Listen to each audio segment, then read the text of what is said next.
ನಿನ್ನೆ ಅಹಮದಾಬಾದ್ನಲ್ಲಿ ಏನು ವಿಮಾನ ಪತನ ಆಗಿದೆ, ಒಂದು ಅತಿ ದೊಡ್ಡ ದುರಂತ ಆಗಿದೆ. ನೂರಾರು ಜನ ಮೃತಪಟ್ಟಿದ್ದಾರೆ.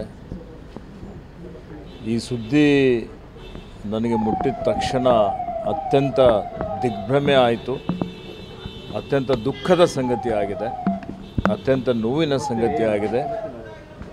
ಇಡೀ ನಾನಾಗಲಿ ಇಡೀ ದೇಶದ ಜನ ಆ ಪರಿವಾರದ ಜೊತೆಯಲ್ಲಿದ್ದೇವೆ. ಅವರ ದುಃಖದಲ್ಲಿ ನಾವೆಲ್ಲ ಶಾಮೀಲಾಗಿದ್ದೇವೆ.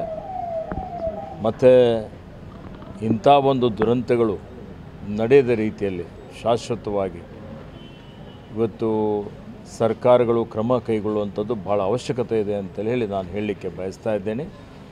ಮತ್ತು ಈ ದುರಂತಕ್ಕೆ ಯಾರು ಕಾರಣಕರ್ತರಾಗಿದ್ದಾರೆ ಇದ್ರ ಬಗ್ಗೆ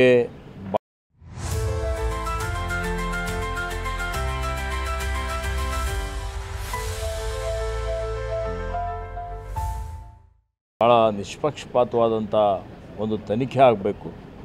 ಆ ತನಿಖಾ ವರದಿ ಸಾರ್ವಜನಿಕರ ಮುಂದೆ ಇಡಬೇಕು. ಮತ್ತು ಯಾರ್ಯಾರು ನಿರ್ಲಕ್ಷ್ಯ ಮಾಡಿದ್ದಾರೆ ಮತ್ತು ಯಾವ ಕಾರಣಕ್ಕಾಗಿ ಇಂಥ ಒಂದು ದುರಂತ ನಡೆದಿದೆ, ಇದೇನು ತಾಂತ್ರಿಕ ಕಾರಣ ಇದೆಯಾ, ಯಾರಾದರೂ ಇದಕ್ಕೆ ಹೊಣೆ ಹೊರಲೇಬೇಕಾಗ್ತದೆ. ಕೇಂದ್ರ ಸರ್ಕಾರ ಇದರ ಹೊಣೆ ಹೊರಬೇಕು. ಮತ್ತು ನೈತಿಕ ಒಂದು ಜವಾಬ್ದಾರಿಯನ್ನು ವಹಿಸಿಕೊಂಡು ಅವರು ಸಂಬಂಧಪಟ್ಟಂಥ ಸಚಿವರು ಮತ್ತು ರಾಜೀನಾಮೆ ಕೊಡಬೇಕು. ಇಂಥ ದುರ್ಘಟನೆಗಳು ಆಗದ ರೀತಿಯಲ್ಲಿ ಮುಂದೆ ಕ್ರಮ ಜರುಗಿಸಬೇಕು ಅಂತೇಳಿ ಹೇಳಿ ನಾನು ಒತ್ತಾಯ ಮಾಡುತ್ತೇನೆ. ಸಂಬಂಧಪಟ್ಟಂಗೆ ಅವರು CM DCM ಎಲ್ಲ ರಾಜೀನಾಮೆ ಕೇಳ್ತಾ ಇದ್ದಾರೆ. ನೋಡಿ, ಯಾವಾಗ ಕಾಲು ತುಳಿತಕ್ಕೆ ಅವರು ರಾಜೀನಾಮೆ ಕೇಳ್ತಾ ಇದ್ದಾರೆ ಇವತ್ತು ಅಂತ ಹೇಳಿದರೆ ಅವರು ಆತ್ಮಾವಲೋಕನ ಮಾಡಿಕೊಳ್ಬೇಕಲ್ಲ. ಕುಂಭಮೇಳದಲ್ಲಿ ಅವರು ಕಾಲು ತುಳಿತಾ ಆಯಿತು, ನೂರಾರು ಜನ ಮೃತಪಟ್ಟಿದ್ದಾರೆ. ಇದು ಇವತ್ತು ನಿನ್ನೆ ಆಗಿದ್ದಂಥದ್ದು ಸುಮಾರು 250-300 ಜನ ಮೃತಪಟ್ಟಿದ್ದಾರೆ ನಿನ್ನೆ. ಮತ್ತು ಇವತ್ತು ಪೆಹಲ್ಗಾಮ್ದಲ್ಲಿ ದಾಳಿ ಆಯಿತು.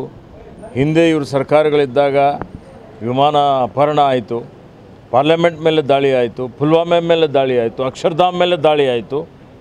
ಇವರೆಲ್ಲ ಏನಾದರೂ ಇವರು ಜವಾಬ್ದಾರಿ ಹೊತ್ಕೊಂಡ್ರ ಇವರು?